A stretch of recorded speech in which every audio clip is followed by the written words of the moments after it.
Okay, so let's talk about food and drink because that is always my first concern is, okay, if I'm going somewhere, how am I going to be fed? How am I going to be watered? The place that you'll want to stop is going to be before you head in, perhaps, maybe you're a morning coffee person, you absolutely want to go to a place called Anthem Coffee, as in, the national anthem, Anthem Coffee, and they are fabulous. They're wonderful. My only regret about going there was that I didn't have time to actually hang out there. I would have loved to have gotten up at maybe 7 in the morning and hung out there instead, but that was pretty early for me. So Anthem Coffee, delicious. Now the funny thing about them, I don't know where their menu is. They have a small menu inside, but then they make quite a few other drinks. So I actually have been looking the night before online, trying to find a place where I could go get coffee. Don't want to try and figure that out at 8 o'clock in the morning, right? So it's worthwhile to go to their online website for Anthem Coffee, find out what you might want to drink the morning before, and then go in and order that, just because the menu, at least at the time that they had, gave no idea of what any of their specialty drinks were. And they are delicious. Their London Fog, if you like that sort of thing, is the best I've ever had anywhere. Highly recommended. All their other things look really great too, so you'll definitely want to stop there. They're, 2 blocks away, I think, from the fairgrounds, so easy to get to, nice place to spend time. They're very family friendly, so if you're needing a place to go and you've got kids, you've got the old people and the young people together, whatever you've got, whoever's going sewing with you, everyone is going to be comfortable here. It's a really great place.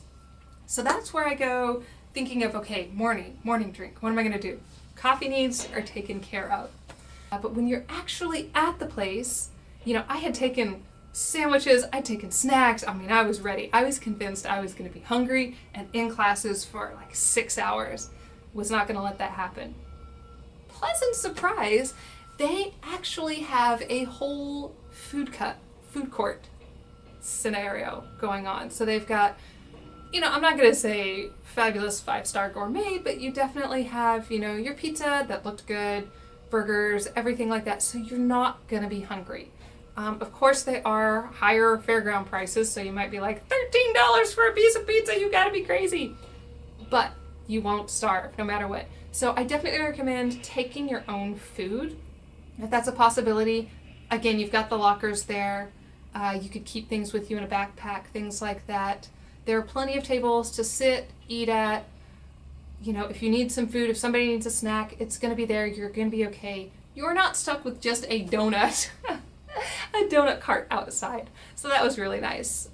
Food is good. Drink, I didn't really look into.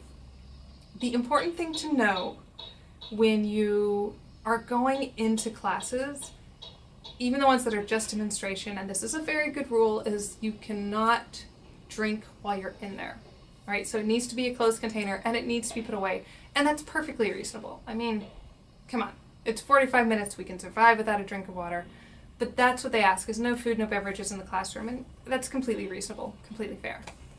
So thinking about then, of course, what happens after you've eaten drink and maybe you had that coffee, we want to think about the bathroom situation. And there's a reason we want to think about the bathroom situation.